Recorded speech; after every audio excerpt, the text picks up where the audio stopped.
meditasi ini sebenarnya di awal ini fungsinya adalah men-tuned. Kalau kita latih lamrim, itu kan fungsinya mengubah pola pikir.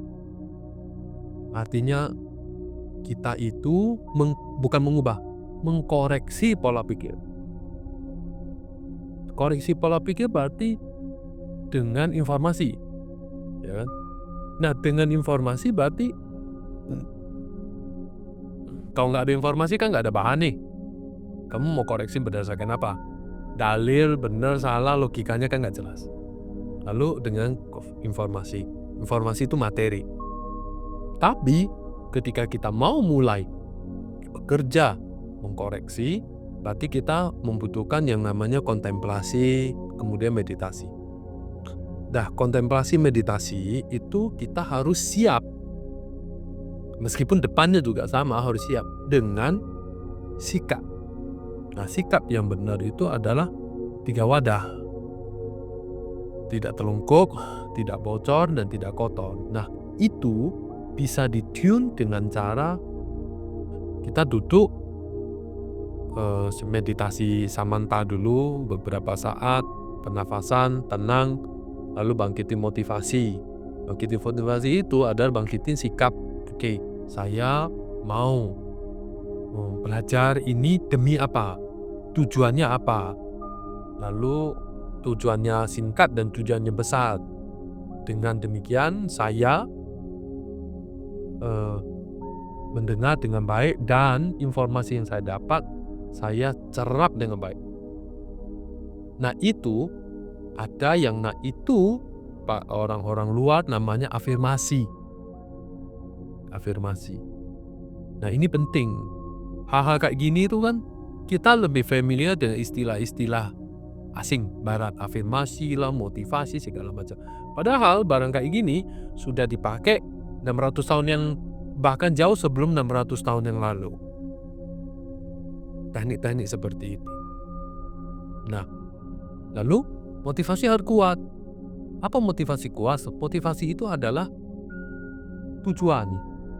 Jadi kembali lagi kita harus biasanya sebelum mulai atau teaching panjang seperti ini itu melelahkan.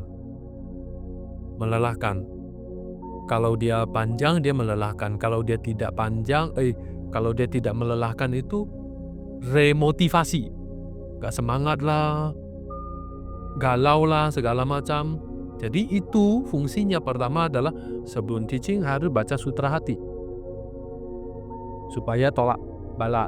Lalu baca Simamuka. Lalu di situ kan ketika bertepuk tangannya, kita tuh sebelah kanan itu matahari, sebelah kiri itu bulan. Itu di tepuk. Nah, matahari itu sunyata, bulan itu bodhicitta. Ya kita dan semuanya itu. Lalu dua dibenturkan, menimbulkan, coba matahari dan bulan bertumbukan, kan ledakannya besar. Itu fungsinya. Sunyata sama bodhicitta ditumbuhkan, dibenturkan, itu kan mahasuka sebenarnya. Nah, itulah yang bisa menghilangkan semua halangan. Nah, itu kalimatnya kan dibaca dengan kalimat semua halangan 84.000 halangan dihilangkan. Do bagitu, me bagitu, siwa diji. Do, tolak. Tidak ada. Siwa, damailah. Nah, itu. Setelah itu baru mulai. Nah, itu fungsinya kalau belajar lamrim memang meditasi lamrim memang seperti itu. Dan begitu caranya kami diturunkan dari para guru-guru. Nah, itu dulu ya, kita itu dulu nanti cerita panjang. Kita membangkit motivasi dulu.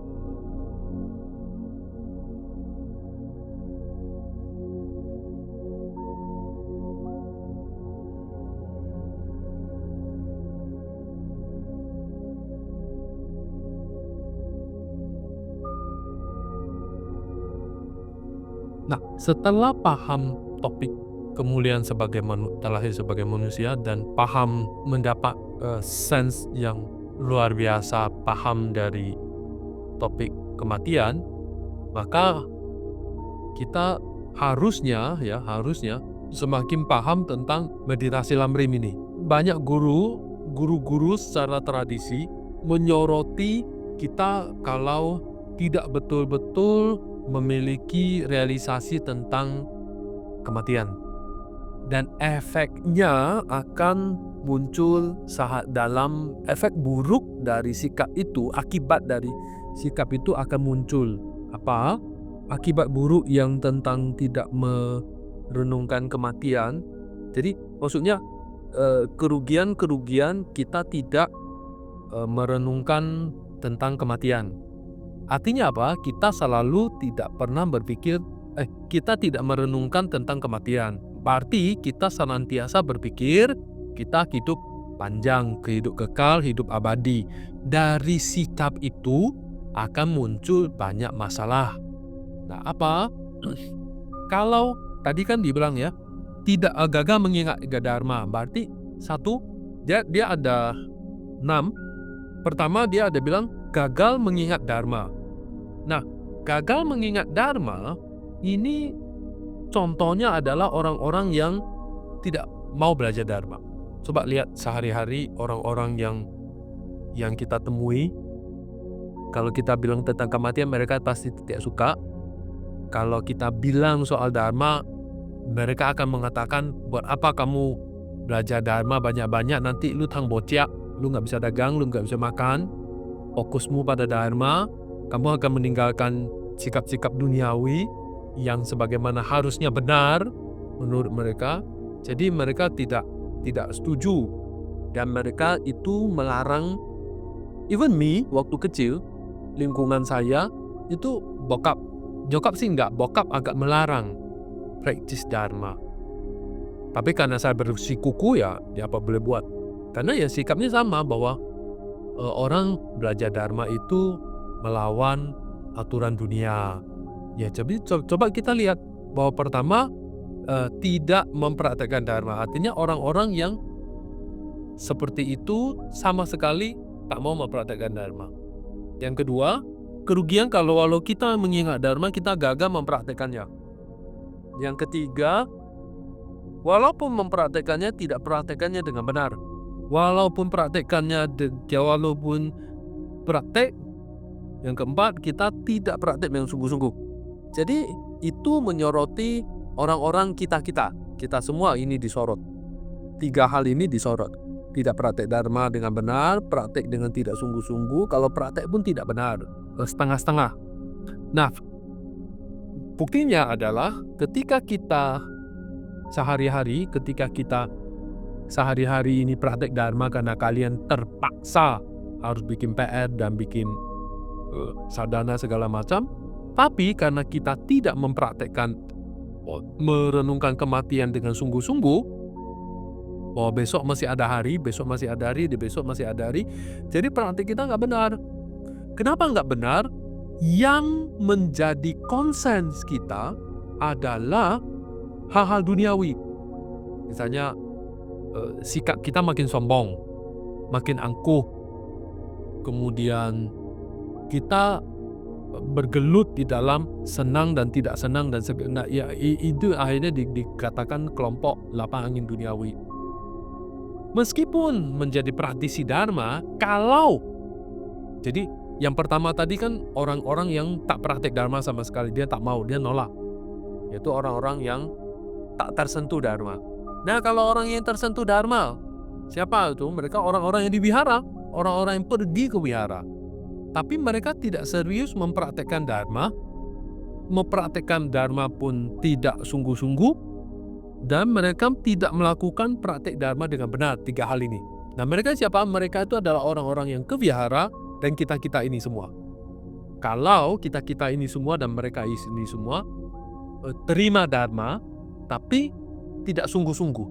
Nah, contoh kita lihat ada orang praktek dharma tapi dia tidak memikirkan kematian, besok akan penting, besok lebih penting, besok masa yang depan lebih penting, besok nggak ada kematian.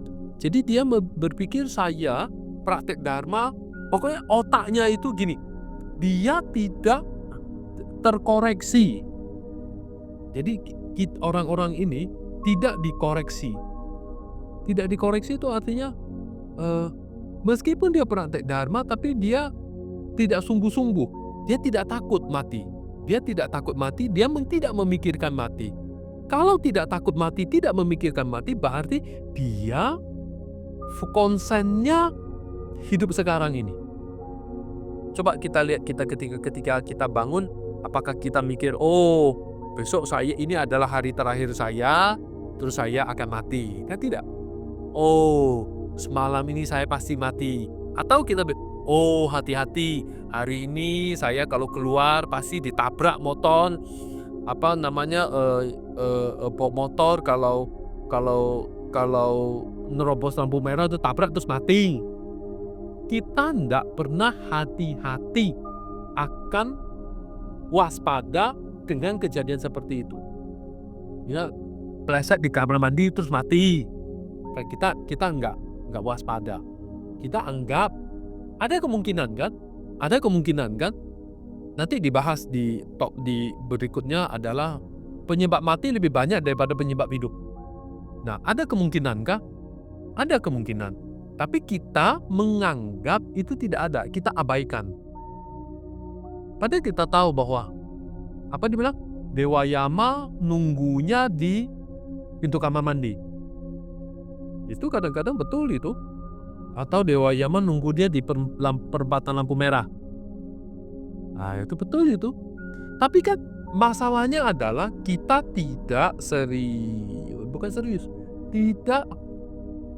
kita tidak pernah khawatir. Lalu kita mengabaikan kewaspadaan itu. Paham nggak maksud saya? Kita mengabaikan kewaspadaan itu. Kita nggak pernah khawatir. Padahal itu mungkin terjadi, sangat mungkin. Kalau udah begitu, apa yang kita lakukan? Ya kita praktek dharma tapi tidak sungguh-sungguh. Benar nggak? Kenapa tidak sungguh-sungguh? Ya kita praktek dharma, tidak konsen mikirin akan mati, jadi tidak benar-benar waktuku tinggal 1 hari. Nggak ada waktu lagi, jadi aku harus serius. Nggak ada. Atau saya tidak praktekkan dengan tidak benar. Apa? Kesombongan, angkuh, makin praktek dharma makin angkuh, lalu makin tinggi hati, makin segala macam, tidak serius dihilangkan. Kemelekatan, kekerasan itu tidak serius dihilangkan karena hidupnya abadi. Nah, kalau begitu, yang berikutnya adalah kerugian karena kita akan mengembangkan karakter buruk. Nah, dengan tiga tadi tidak praktek dengan benar, tertarik dharma meskipun praktek dharma tadi tidak sungguh-sungguh tidak benar dan tidak dengan sungguh-sungguh gagal mempraktekannya, dan akhirnya 3 hal itu atau 4 hal itu memunculkan sikap pada menghimpun karakter buruk. Ini terjadi bagi mereka, even para orang-orang yang belajar dharma ini tinggi-tinggi. Kalau kita sungguh-sungguh mikirin aku bentar lagi mau mati, jadi dia mikir, oh buat apa lagi ya semua hal. Nah, coba ketika kita renungkan, ketika aku divonis mau mati, lalu apa yang paling penting bagi kita? Coba kalau kita di sini menjawab pertanyaan ini sederhana, ini menjawab, kalau kita divonis mati, apalagi yang penting bagi kita? Semuanya menjadi tidak penting toh, ya kan? Apapun tidak ada yang lebih penting daripada keselamatan kita di masa yang akan datang, ya kan? Terus kita mikirin enggak? Nah, kalau kita ada pikiran tentang hidup kita nggak kekal, bentar lagi mau mati, kita khawatir, kita mempersiapkan, kita bertanya, apa yang penting buat aku? Oh terima kasih, aku besok nggak mati, berarti I still have more time untuk memperbaiki karakterku. Kan ceritanya begitu. Dan dengan demikian, orang ini fokusnya kemana? Orang yang begini, fokusnya kemana? Ke batin kita sendiri kan? Ke kualitas karakter diri sendiri lah, tidak lagi mengkhawatirkan, memikirkan, mengurusin orang lain. tidak lagi mengurusin eksternal, tidak lagi ngurusin orang ini apa, orang itu apa, paham nggak? Pertama ini harus begitu. Jadi itu kualitas yang harus dimunculkan. Jika tidak, maka kualitas-kualitas selanjutnya tidak pernah bisa muncul. Nah kemudian akhirnya kerugian adalah menyesal menjelang kematian. Yang terakhir, kemudian kita menyesal menjelang kematian. Ya, setelah mau mati, baru kita menyesal. Lalu manfaat mengingat kematian. Jadi kalau gitu, kalau jika aku rugi mengingat kematian, itu kerugiannya kalau kita akan mempraktik dhamma dengan tidak benar dan segalanya itu. Sekarang sebaliknya, apa manfaatnya? Manfaatnya adalah memberi nilai besar pada praktek kita, memberi manfaat pada kekuatan besar praktek kita. Pentingnya di awal, pentingnya di tengah, pentingnya di akhir. Manfaat kita dapat menghadapi kematian dengan penuh gembira dan kebahagiaan. Nah, jadi itu dua hal dulu. Jadi dua hal ini, kerugian dan keuntungan mengingat kematian. Berikutnya adalah bagaimana memeditasikan kematian sesungguhnya, yaitu kita masuk pada meditasi 9 bagian kematian. Jadi 3, 3, 3, 9. Nah, dapat gambarannya ya. Jadi memang sulit sekali ketika awal-awal Rinpoche ngajar ke kita juga mendengar topik ini dengan sedikit mengkerut, tapi lama-lama dipikirkan, lama-lama diseriusin. Jadi guru suruh kita meditasi ini, meditasi itu, kita seriusin dan kita tiap hari merenungkannya. Nah, jadi bagaimana kita merenungkannya? Jadi meditasi lamrim itu kan sebenarnya fungsinya adalah mengkoreksi batin, mengubah batin, mengkoreksi batin, mengkoreksi pandangan kita, pandangan kita yang kurang benar dikoreksi, mengubah batin, mengubah sikap batin, mengubah pandangan kita. Nah, cara mengubah pandangan itu tidak seperti kebanyakan anak-anak KCI yang sekarang ini. Mereka pikir saya pergi belajar prolam terus dapat segala hal. Padahal memang pentingnya itu kuncinya tidak di prolam. Penting. Prolam adalah tempat di mana kita memperkaya materi. Jadi materi harus dibaca, harus direnungkan. Jangan terus merasa pernah. Ini kebanyakan orang merasa aku sering ikut retret itu sudah ngerti dan aku nggak baca lagi. Jadi buku liberationnya itu di rumah itu selalu halamannya bersih, tak pernah seolah-olah dibuka. Padahal itu salah. Salahnya di mana? Batin kita itu harusnya direnungkan seperti ini. Ini adalah seri-seri perenungan contoh harus yang seperti ini. Sebenarnya tidak perlu berjam-jam, butuh 1 jam atau setengah jam aja, atau saat sebelum kamu bikin PR. Jadi atau setelah bikin PR, lebih baik sebelum bikin PR, bikin sadhana. Jadi apa yang kamu memikirkan tadi seperti tadi sehari-hari, sun dulu, koreksi motivasi, lalu per topik. Hari ini topik ini, besok tambah, besok baca tambah, atau kamu baca, setelah baca, nangkep pengertiannya, renungkannya, simpulkannya, lalu meletak di batin. Lama-lama kan batin kita pelan-pelan berubah dan menjadi, nah, paham maksud saya kan? Teknik ini harusnya tidak. Cuma kebiasaan, orang cenderung agak males untuk melakukan seperti itu. Nah, malesnya itu, kita ada satu bagian nanti di bawah, kita ada satu kalimat yang menghantam kita dengan benar. Kalimatnya adalah gini, ketika kita merasa menjadi orang yang serius, gini, awal-awal belajar kita nggak serius. Setelah sekian tahun kemudian, kita makin tertarik. makin serius ya. Dan in the end, saat itu kita merasa satu hal. Waktu kita tidak cukup banyak.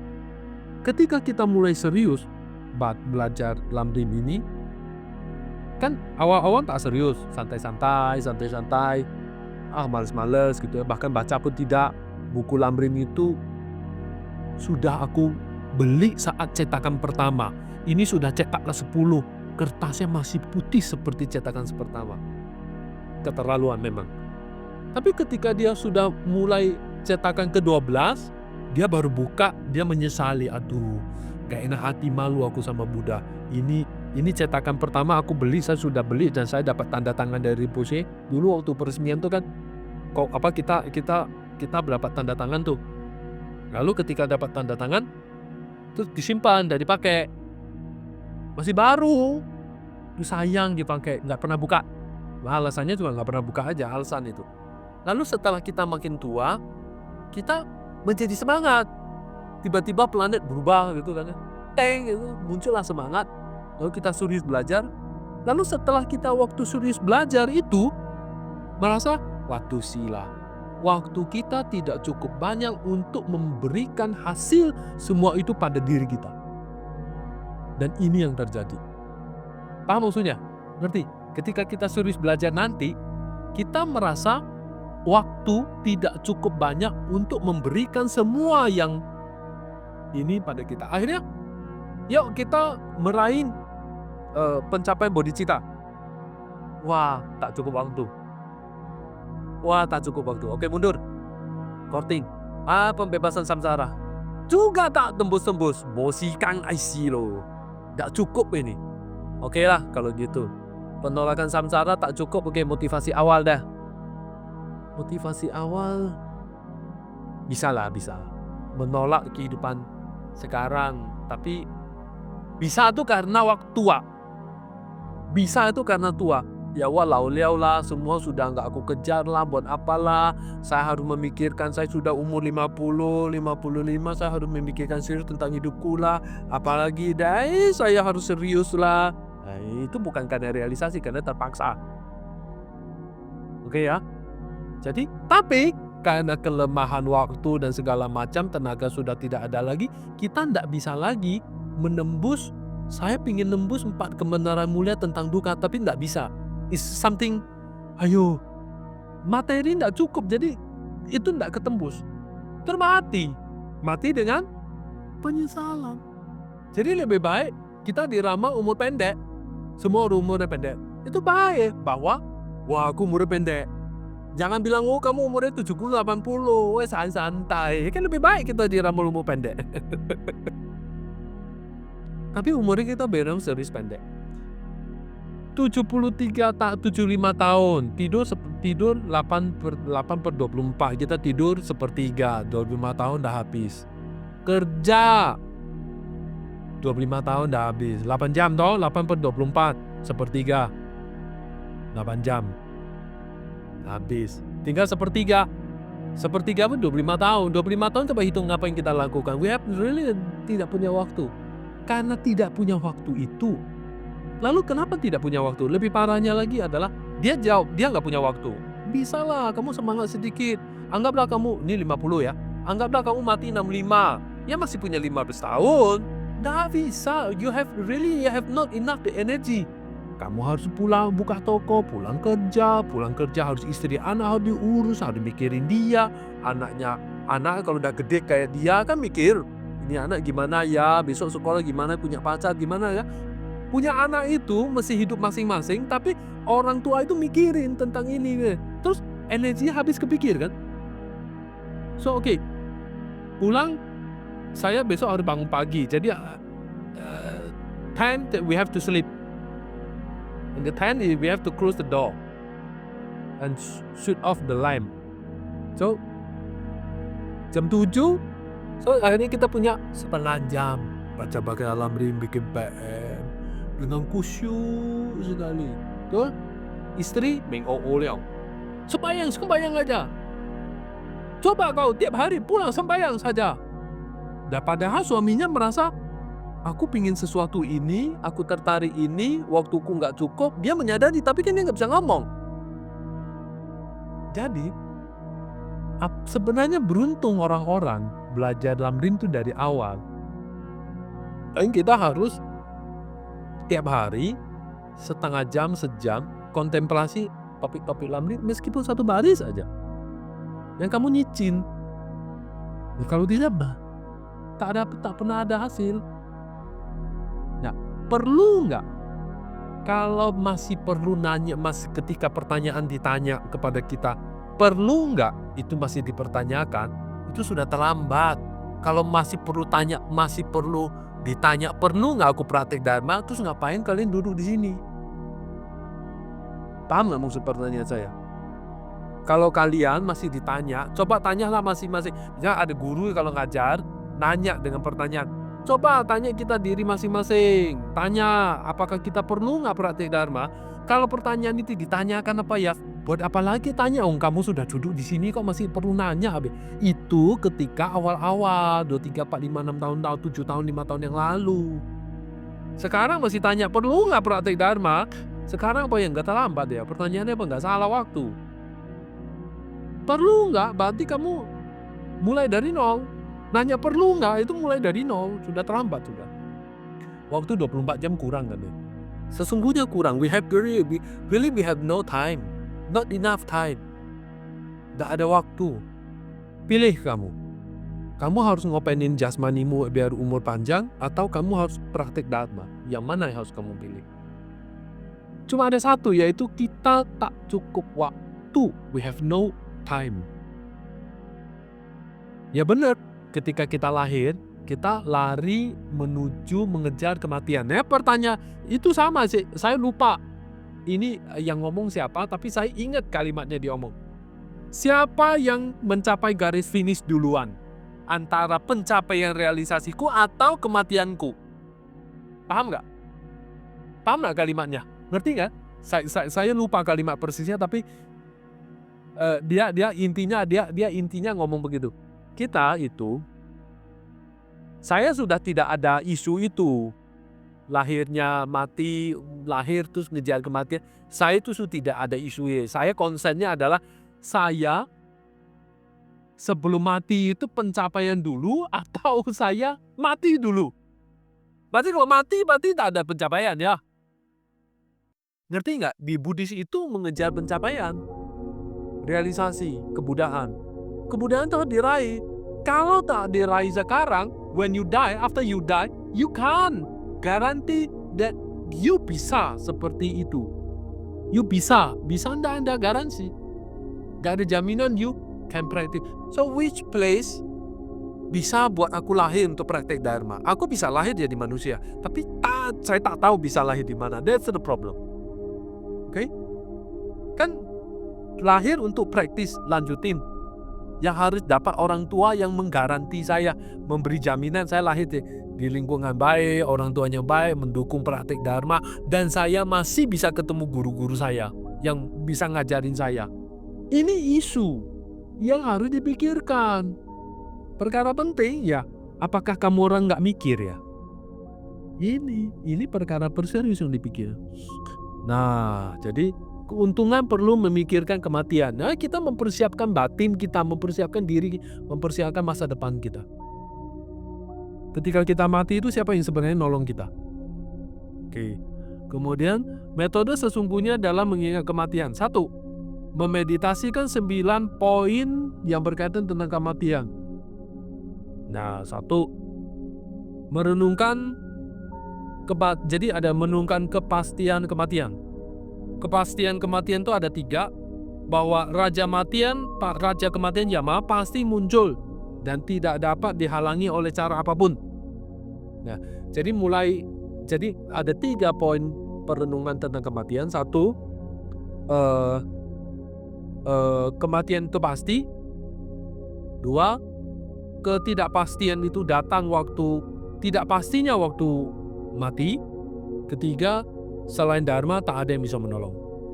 1, merenungkan kematian itu pasti. Ya, itu ada 3. 1, bahwa Raja Kematian itu pasti muncul. Ketika dia muncul, tidak ada satu orang pun di dunia ini bisa menolak kedatangan dia. Nggak ada tempat yang bisa tempat kita sembunyi dari dewa kematian. Misalnya kita sembunyi di dalam kulkas, ya matinya lebih cepat. Sembunyi di dalam peti, matinya lebih cepat. Sembunyi di dalam lemari, matinya lebih cepat. 2. Masa hidup tidak bisa diperpanjang.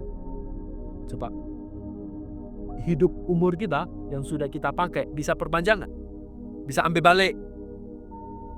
Ambil balik, ngeri ya? Ambil balik umur kita. Yang ketiga, bahwa kepastian datangnya kematian dan pengertian tidak memiliki banyak waktu untuk praktek saat kita masih hidup. Kepastian datangnya kematian dalam pengertian kita tidak banyak waktu untuk praktek bahkan saat kita masih hidup. Nah ini yang kita hitung itu. Sepertiga untuk tidur. Itu kalau tidur 8 jam, mau tidur lebih dari 8 jam, sepertiga lagi kerja. Kamu itu nanti, kau sudah kerja, nggak bakalan bisa praktek Dharma. Ingat nggak ya? Dulu saya sering ngomong nggak deh? Ngomong berapa kali? Ribuan kali. Apa yang saya ngomong? Hati-hati ngomong ke mahasiswa, mungkin angkatan kalian sudah nggak pernah aku ngomong. Tanya itu saksi itu. Dia keluar logika, bisa. Coba bisa aja kayak apa? Coba bisanya kayak apa? Dia pasti berpikir bisanya apa? Bisanya adalah ketika pulang kerja, saya bikin PR, buka buku, praktek Dharma. Ya, paham, Bas? Kan logikanya begitu. Nyatanya begitu nggak? Pulang kerja sudah capek. Dia berpikirnya linier. 1 tambah 1, 2. Mereka hebat, 1 tambah 1, 3. Jadi, mereka berpikir linier, 1 tambah 1, 2. Tidak ada faktor penentu yang lain. Bahwa badannya pulang kerja, saya pulang kerja jam 5. Jam 5 saya mandi, makan. Dia lupa kalau kerja itu ada bos. Bos memberi beban kerja, capek. Dia lupa kalau waktu itu, sekarang waktunya beda. Dia lupa kalau dia itu manusia tidak bisa meramal adanya COVID. Dia lupa kalau dia itu tubuhnya manusia, masih daging, bukan robot. Jadi kalau pulang masih tidak ada faktor perhitungan capek. Kalau sudah Sabtu Minggu, nah lu bisa ada bukti kalau soal Sabtu Minggu. Itu buktinya ngomongan saya. Ya sekarang ngomongnya kalau berkeluarga tak mungkin praktek Dharma. Kau ada bukti. Sabtu Minggu is for family, not for center, not for practice Dharma. Semua yang saya ngomong terbukti. Semua yang saya bicarakan terbukti. Orang mau terima apa tidak aja, itu bukti.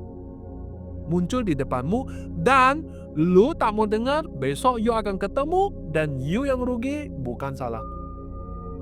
Dan saya sudah ada bukti itu. Saya ngomong dah zaman anak-anak belum kerja kan. Setelah kerja, merasa salah kan. Nah sekarang sudah kerja, Sabtu Minggu for your family. Benar toh? Kau bisa praktek Dharma? Semua orang berpikirnya linear. Sekarang aja misalnya kerja di center aja, kerja di center Bandung, kerja center sendiri, institusi kita sendiri yang bicara soal itu. Pulang kerja capek nggak? Do you have time? Enough the energy